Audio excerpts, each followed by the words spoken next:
Delhi university देश का वो कैंपस जिसे मिनी पार्लियामेंट कहा जाता है।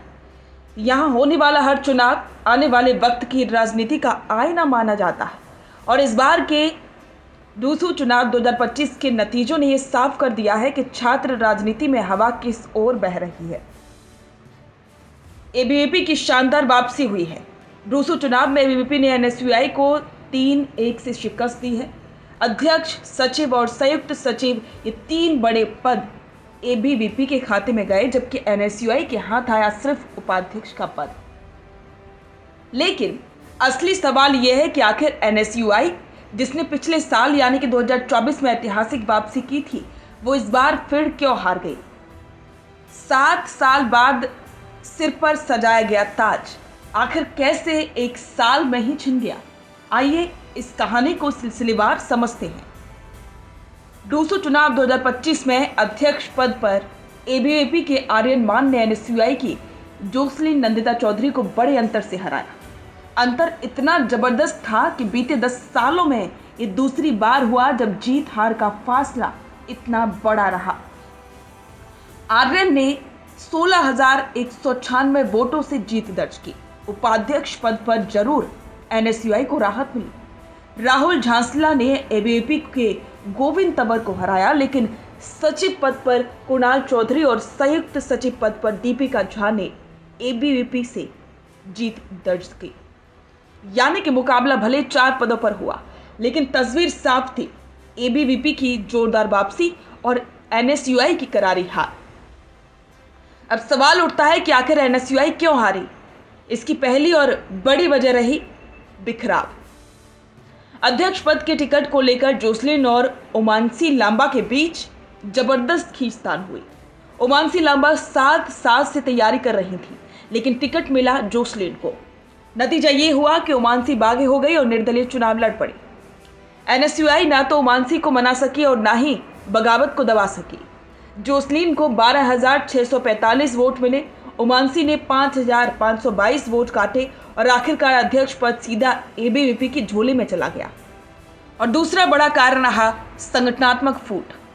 पंजाब यूनिवर्सिटी चुनाव के बाद से ही एनएसयूआई के राष्ट्रीय अध्यक्ष वरुण चौधरी और प्रभारी कन्हैया कुमार के बीच टकराव की खबरें सामने आने लगी थी। और यही नहीं, दूसरे उम्मीदवारों के चयन में भी भारी असहमति रही। नतीजा, संगठन टूटा फूटा नजर आया और मैदान में उतरी टीम आधी ताकत से लड़ी। तीसरा बड़ा कारण था चुनावी रणनीति की नाकामी। एनएसयूआई ने महिलाओं के मुद्दे पर चुनाव लड़ने की कोशिश की, वादा किया जीतने पर छात्राओं को हर सेमेस्टर 12 दिन की माहवारी अवकाश मिलेगा, लेकिन एनएसयूआई छात्राओं को मतदान केंद्र तक खींचने में नाकाम रही। यानी कि मुद्दा तो था, लेकिन जमीनी असर नहीं बना। अब अगर बात करें एबीवीपी की, तो उनकी जीत सिर्फ डूसू तक सीमित नहीं है। दरअसल ये जीत देश भर के कैंपसों में उनकी पकड़ का सबूत है। लगातार संगठनात्मक मजबूती, ग्राउंड कनेक्ट और चुनावी एकजुटता ने एबीवीपी को फिर से ताज पहनाया। लेकिन डूसू चुनाव 2025 का सबसे दिलचस्प पहलू रहा राजस्थान की राजनीति का एंगल।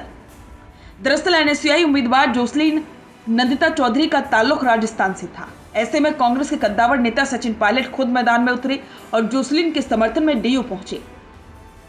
तो दूसरी ओर राजस्थान के लोकतांत्रिक पार्टी के मुखिया हनुमान बेनीवाल ने बागी उम्मीदवार उमांसी लांबा का समर्थन किया। यानी कि डूसू का मैदान एकदम से राजस्थान पॉलिटिक्स का अखाड़ा बन गया। पायलट बनाम बेनीवाल की इस भिड़ंत ने सभी को देखा। मीडिया ने खूब कवर किया, लेकिन नतीजा क्या निकला? ना जोसलीन जीत सकी ना उमांसी। यानी कि दोनों दिग्गजों का दाव बेनतीजा रहा। पायलट और बेनीवाल दोनों ने अपनी ताकत लगाई, लेकिन मैदान एबीवीपी ने मार लिया। तो दोस्तों, डूसू चुनाव 2025 का नतीजा सिर्फ एक यूनिवर्सिटी का चुनाव नहीं है। ये संकेत है आने वाले वक्त में युवा राजनीति की शोर बढ़ रही है। एबीवीपी की मजबूती, एनएसयूआई की कमजोरी और पायलट बेनीवाल की बेनतीजा जंग, ये सब मिलकर एक नई कहानी कह रही है। जहां एक और एबीवीपी ने 3-1 से जीत हासिल की, तो वहीं एनएसयूआई के पास अब अपने संगठन को और रणनीति को सुधारने का सिर्फ एक ही रास्ता बचा है, क्योंकि डूसू का ताज बार बार छिनना कांग्रेस की राष्ट्रीय राजनीति के लिए भी शुभ संकेत नहीं है। और राजस्थान के नेताओं के लिए तो ये एक और भी बड़ा सबब है कि दिल्ली यूनिवर्सिटी के छात्र सिर्फ मुद्दों पर वोट करते हैं, न कि नेताओं की शख्सियत पर। तो ये थी दिल्ली यूनिवर्सिटी चुनाव 2025 की पूरी कहानी। अगर आपको ये पसंद आई हो तो वीडियो को लाइक करें और शेयर करें, और हाँ, कमेंट में बताइए कि आपको क्या लगता है NSUI कब तक वापसी कर पाएगी। और अगर सचिन पायलट और बेनीवाल एक ही कैंडिडेट के पक्ष में प्रचार करते तो क्या ये नतीजे बदल सकते थे? तो दिखता नहीं है वो चलता नहीं है, लेकिन प्रॉब्लम तो यही है कि अपने बिजनेस को दिखाएं कैसे, पूरे इंडिया तक उसको पहुंचाएं कैसे।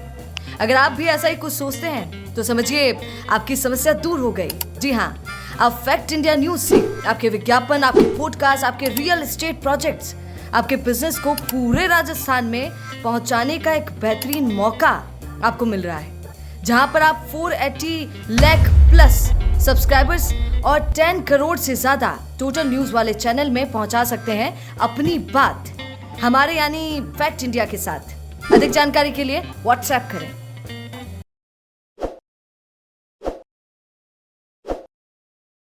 ताज़ा खबरों के लिए विजिट करें द फैक्ट इंडिया की वेबसाइट और डाउनलोड करें द फैक्ट इंडिया ऐप।